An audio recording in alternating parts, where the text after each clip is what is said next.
Change of personnel, still me here, but this is Brian. Brian who here, hi. Has got a number of interesting and nice guitars, quite a collector. This guitar you've got today, tell us more about it, because I'm the one that's confused about modern Fenders and all the nomenclature. So what is it in more detail? So this is a team build, which comes out of the custom shop, but it's not built by one guy, which would have been a master build. They've got something like 12 master Oh, I see, builders. that's the difference, is it? Right. Yeah, and so the difference is generally the attention to detail isn't quite there, the price is lower. Right. But what are we talking about price-wise? So what's the kind of price level of a team and price level of a master build these days? So master builds are about 6.5, team builds are about 4.5. Okay, all right. But master builds can go up and up and up depending on who you're buying from. Dale Wilson's north of 10,000.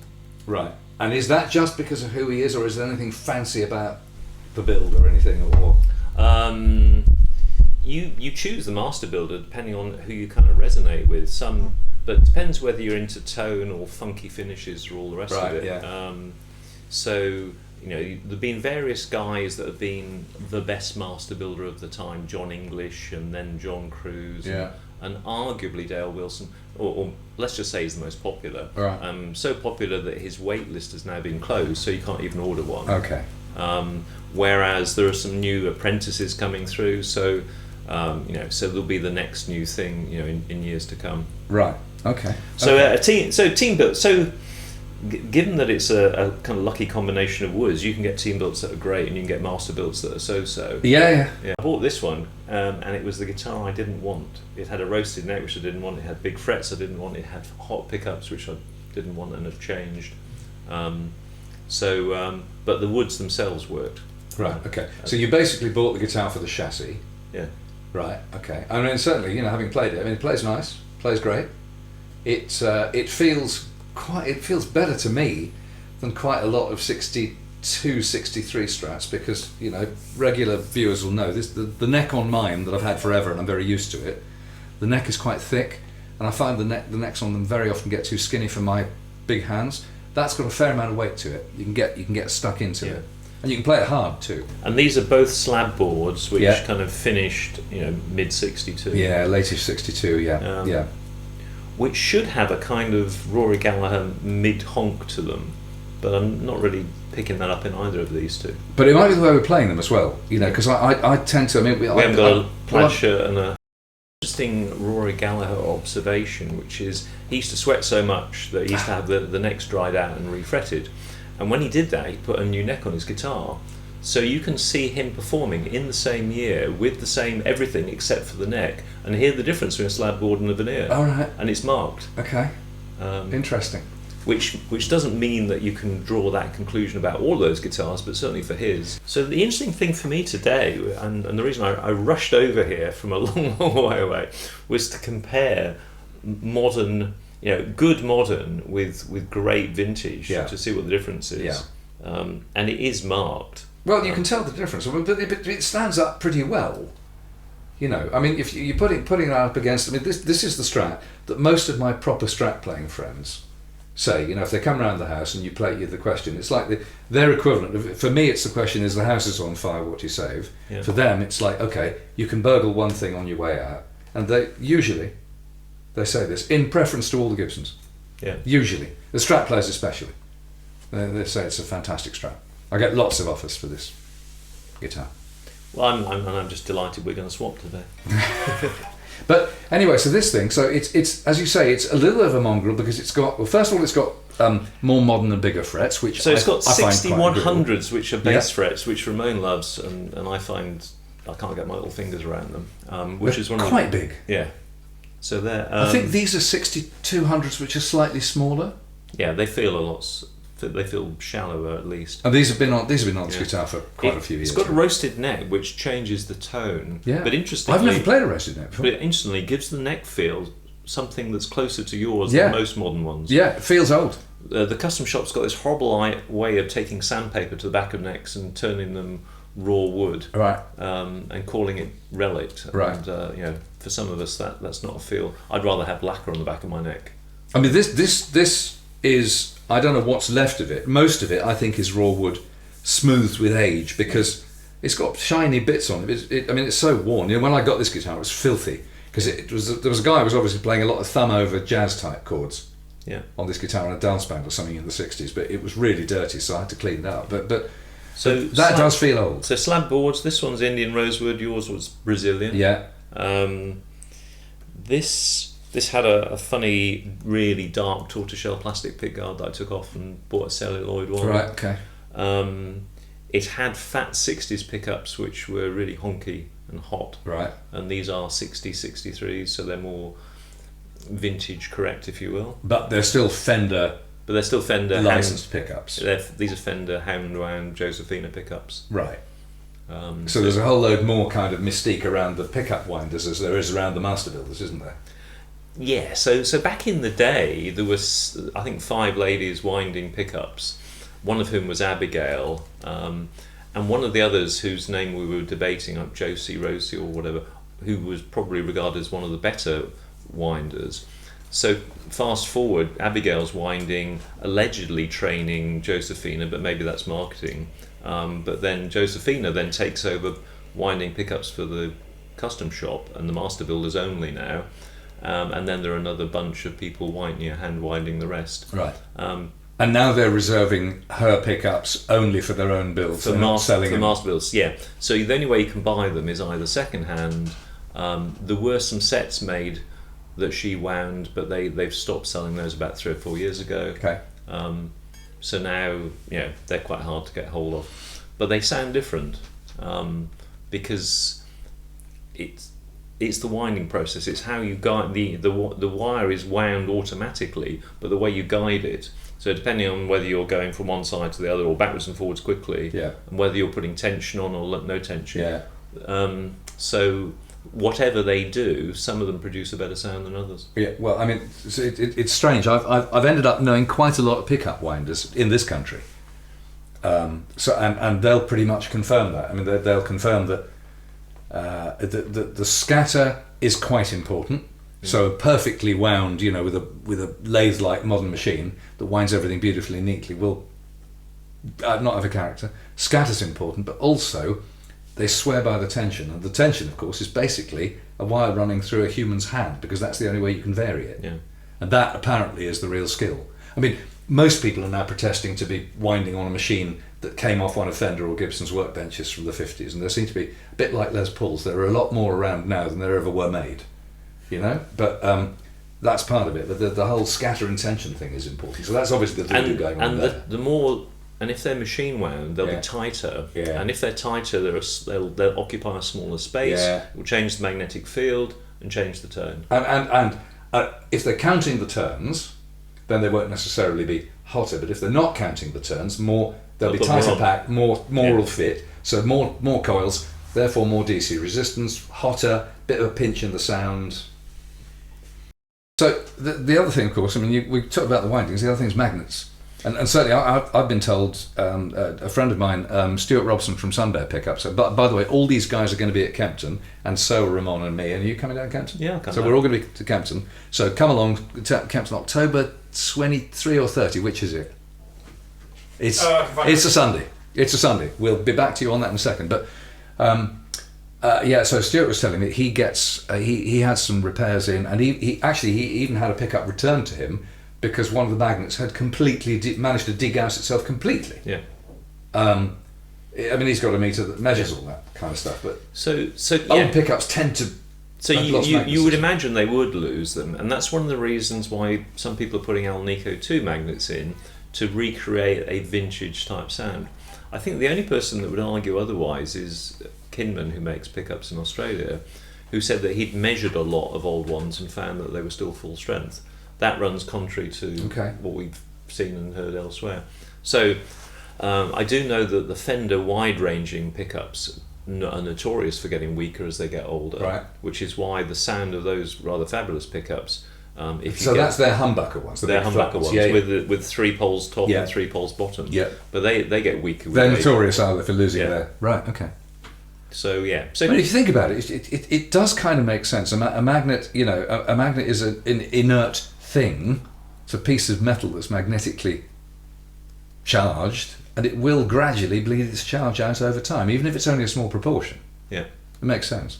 The interesting detail on this guitar, they've even the pickup adjusting screw on the neck pickup usually leads to a weakness in the pick guard here. And this replica pick guard has got a crack just where it should be. I love this. I didn't know that was a thing until I started looking at it, and then I looked at pictures of old ones, and they were all cracked. They Yeah. were all the old abused ones. So this one rather cleverly is sawn through the top white Top layer. to show the black, but so visually it works. Without, And also that can be authentic, because the other thing about these pick guards, they're three ply, white, black, white, and the old guards. I mean, you can actually see it on this guitar, which this is an old pick guard. Sometimes the 3 layers of plastic, as they oxidize and give off gas, they actually shrink at different rates.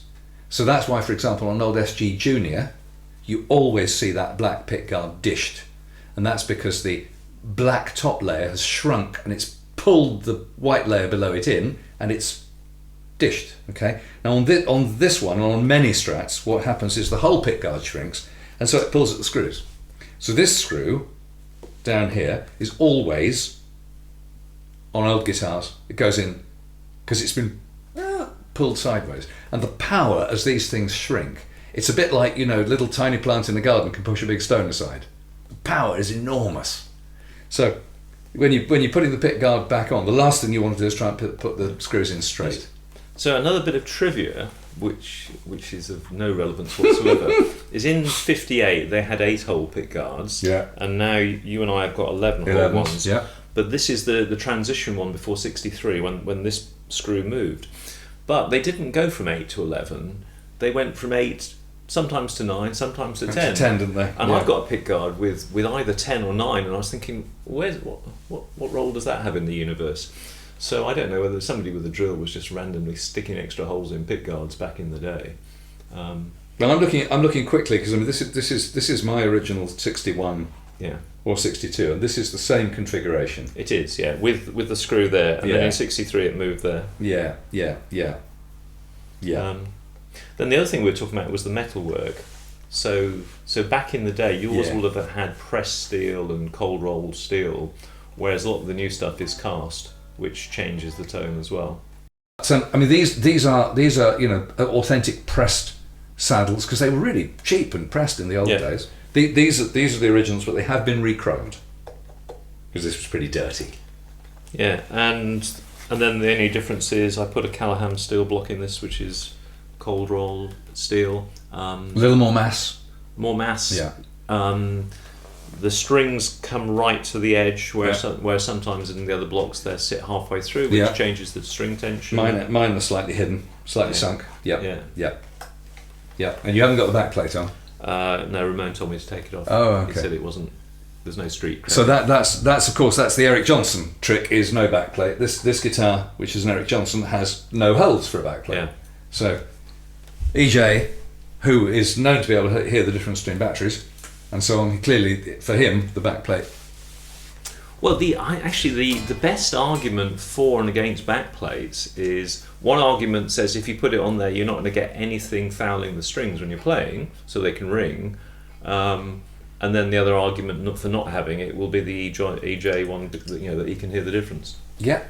But it's a reverb chamber, so when you stop playing the strings, the springs are still doing a reverb tank thing. They do. By the way, another thing here. Have you heard of a thing called a backbone?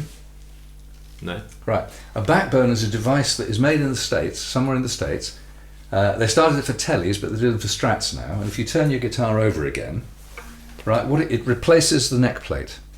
Okay, and it goes on. In the case of a Strat, it goes on here and it curls around and attaches to this. Mm-hmm. In the case of a Telecaster, it goes on here and the strings go through it. And the idea is that it connects the whole mechanism of the guitar differently. It's called a backbone. They had a UK distributor. They won't return my emails and calls.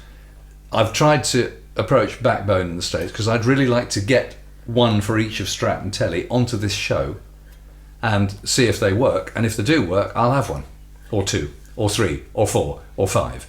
But I'm not really in the business of spunking out several $100s on a piece of metal that might be bullshit marketing. So if anyone from Backbone is watching this and is interested, please make contact. It's the most interesting thing I've seen for Fender in quite a long time, and the mechanics of it kind of appeal to me. It's like it could work, as opposed to that's bullshit, you know? Well, it's kind of everything that couples. I went to see Johnny Kincaid, the luthier, the other day, and he was Ramon will appreciate this. He was extolling the benefits of having the nut connected to the neck as opposed to floating loosely. The same goes for having the neck as a good fit in the body, which it tends to be on more modern Fenders better than some of the older ones. But the idea that you couple it all the way through. Of course, it will change the tone again. So once again, is it a change for the better, or is it's subjective? But as a rule of thumb, the first thing whenever I pick up a guitar, the first thing I want to know if the guitar rings. Yeah. Right. For me and the way I play, that's a good sign. For other people, they don't give a toss about that. And the lovely thing about guitar playing is nobody's right. Yeah. Yeah. So, but for me, the first thing I want to know is whether the guitar is acoustic. And for example, my particular passion and love at the moment, very old Telecasters. Really, they're like acoustic guitars with hot pickups in them. They're just very acoustic indeed. So I love them. Mm-hmm. There you are. Well, what else is there about this? There's nothing fancy in the wiring. So I've rewired this the way that the custom shop are currently rewiring wiring their Strats. That's bridge and middle, and that's neck. Right. And they put two capacitors in there rather than one, so that it's a half the value on the bridge, so it has less impact, so it's not as dark and muddy. Right. That's clever. Which works. But I also like what you've done, which I've done on my other Strat, which is to have nothing on the middle. Yeah.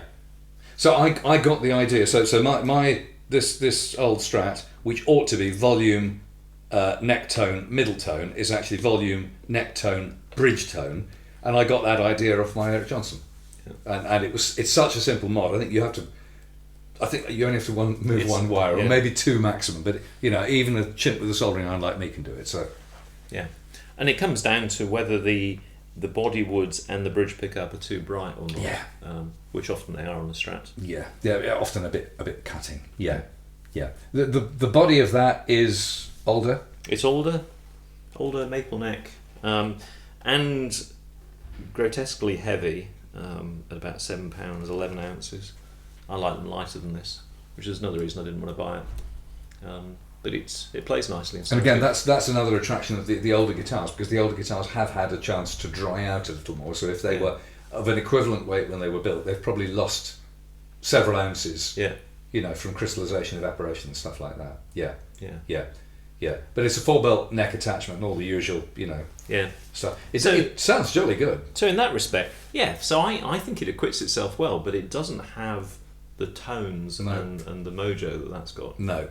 Last thing, because I think you've done a lot of learning up and reading about this, is pickup adjustment. Because Strats, of all guitars, Strats are the most particular about their pickup adjustments, aren't they?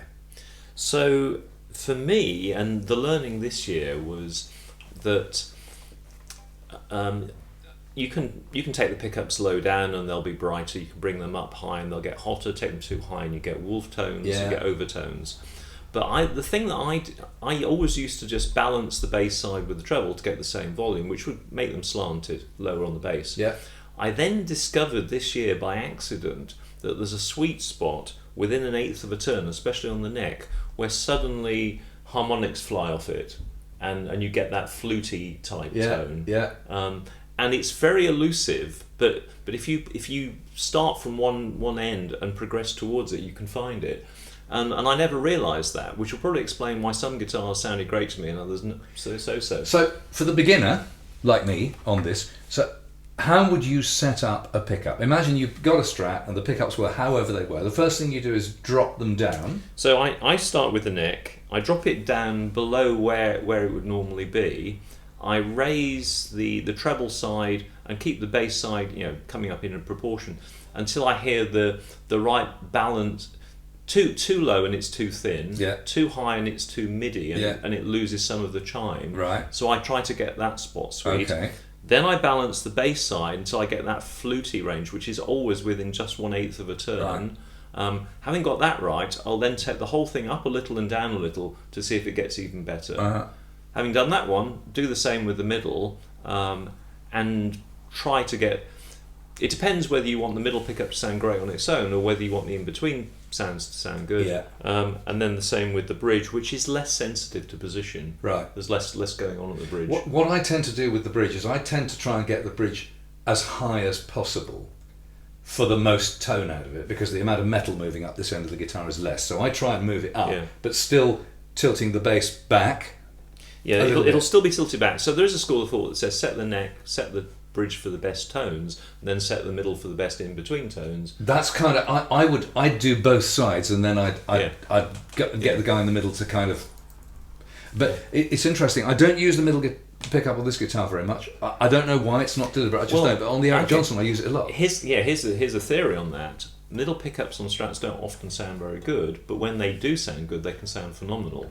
So I've seen a few vintage Strats where the middle pickup position sounds extraordinarily good.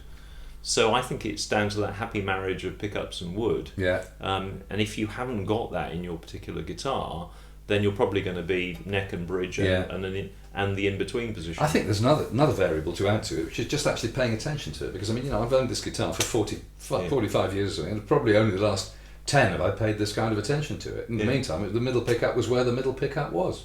Yeah. Which is probably why I don't use it much, you know. So I mean, it's good that we know all this stuff now, but it is interesting. Strats of all guitars, the pickup adjustment, and it's tiny, isn't it? It's not like, oh, hike it up and it'll change. It's really subtle. I was reading people saying, oh yeah, I'll give it half a turn up and half a turn down. It's kind of, well, that's phenomenal. Yeah.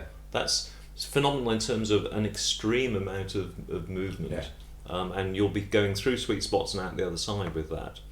So, just find something that sounds good and then just tweak it up and down until it gets perfect. And what amp will you audition for that kind of critical listening? What will you be listening through? Something clean and chimey, something Fendery. Well, yeah. So the learning from all of this is that this is a happy marriage of woods and pickups. So you just search around for one that speaks to you. A brilliant vintage one would be amazing, but there are a lot of dogs out there. The modern ones consistently better build, but don't necessarily sound better. So like this, I was after a Masterbuilt guitar and I bought a team built because it sounded better than the Masterbuilt I had before. So find one that works for you. I also find that it's a rabbit hole if you find one and think you can improve it, because then you'll spend endless hours with bits of hardware and pickups. So probably best to start with a guitar that sounds good. Yeah. Brian, thank you so much for sharing your your acquired knowledge and wisdom. Thank you, Bob. Right, I'm going to run away now and take that gold guitar with me. Might be a fight ensuing. Here we go.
See you later, guys. We'll be at the Kempton Guitar Show on the 30th of this month. You can meet this amazing guy here. You can meet my amazing friend Brian. And this fella too, and lots of other pals. We're looking forward to seeing everybody. Yeah. Come along and say hello. Definitely. Take care, guys. See you soon.